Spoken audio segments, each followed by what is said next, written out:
आणलेले आहेत आणि भगवान श्रीकृष्णाने ते पोहे पाहिले, अतिशय आनंद झाला. सांगितल्याशिवाय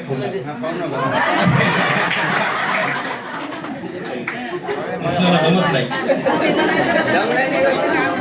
त्या कृष्णाला दम नव्हता आणि या कृष्णाला सुद्धा दम नाही. त्या ठिकाणी सुदाम्याने पोहे घेतले आणि त्या ठिकाणी त्याने खाल्लेले आहेत. खाल्ल्यानंतर रुक्मिणी पाहते आणि त्या ठिकाणी सत्यभामा पाहते, सर्व पाहतात. परंतु रुक्मिणीच्या लक्षात आलं की भगवान श्रीकृष्णाने जेव्हा पोह्याची एक मूठ त्यांनी आपली तोंडामध्ये टाकलेली आहे, तेव्हा त्यांनी आपलं ऐश्वर्य कोणाला दिलं? सुदाम्याला दिलेलं आहे. हे त्यांनी पाहिलं. रुक्मिणी घाबरली.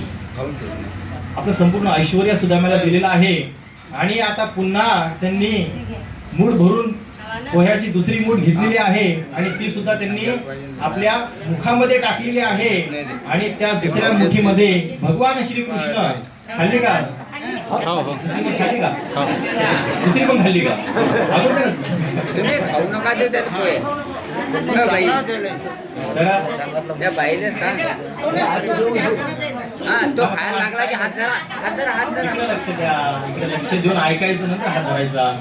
तर दुसरी मूठ खाल्ल्यानंतर त्या ठिकाणी रुक्मिणीने पाहिलं की भगवान श्रीकृष्ण यांनी सुदाम्याला संपूर्ण त्रैलोक्याचं राज्य दिलेलं आहे. आणि तिसरी मूठ खाण्याकरता भगवंताने पोहे हातामध्ये घेतले आणि ते खाणार, तेवढ्यात रुक्मिणीने हात धरलेला आहे. आणि रुक्मिणी म्हणते, अहो भगवंता श्रीकृष्णा, ऐका म्हणे, व आमच्याकरता तर काहीतरी ठेवा, आम्हाला तर राहू द्या. कारण की रुक्मिणीने पाहिलं की तिसरी मूठ जर खाल्ली असते भगवंताने, तर आपलं वैकुंठ लोक सुद्धा सुदाम्याला दिलं असतं. आपलं वैकुंठ लोक वाचवण्याकरता त्या ठिकाणी रुक्मिणीने हात धरलेला आहे आणि भगवान श्रीकृष्णांच्या हातातून ते पोहे घेतलेले आहेत आणि स्वतः खाल्लेले आहेत. सत्यभामेला दिलेले आहेत, जांबवतीला दिलेले आहेत, सर्वांना ते वाटलेले आहेत. त्या ठिकाणी वैकुंठ लोक तिने वाचवलेलं आहे. आता त्या ठिकाणी त्या दोघांचा हास्यविनोद सुरू आहे. रुक्मिणी वगैरे सर्व आपापल्या महालामध्ये गेलेले आहेत. आता त्या ठिकाणी सुदामदेव यांना भगवान श्रीकृष्णाने 2-3 दिवस ठेवून घेतलेला आहे. आता सुदामदेव म्हणतात की देवा, आता घरी जाण्याची काय द्या, परवानगी द्या. घरी माझी पत्नी आहे, मुलं आहेत, ते वाट बघत असतील, मला परवानगी द्या घरी जाण्याची. सुदामदेव काठीकडे सुदामदेवाची काठी आणून द्या, त्याला जाऊ द्या. घेऊन जाऊ का? घेऊन जाता ठिकाणा घेऊन. तर त्या ठिकाणी सुदामदेव आहेत ते भगवान श्रीकृष्णांच्या पाया पडतात, त्यांची परवानगी घेतात, त्यांना आलिंगन देतात. आलिंगनच्या शेवटची तर त्या ठिकाणी सुदामदेव पाया पडत आहेत, आलिंगन त्या ठिकाणी देत आहेत आणि आपली काठी घेऊन ते निघालेले आहेत. आणि त्या ठिकाणी ते निघालेले आहेत आणि जाता जाता विचार करतात,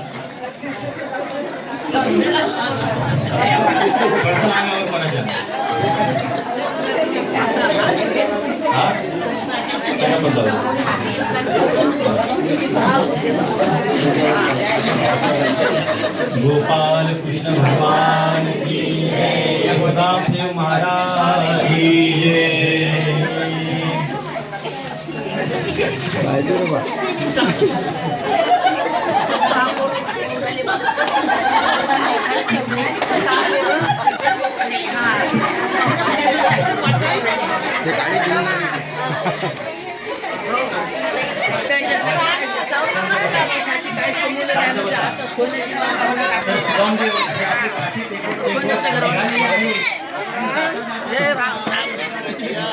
राम राम.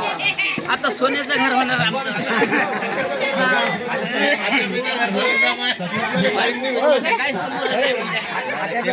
सुदामा सांभाळा.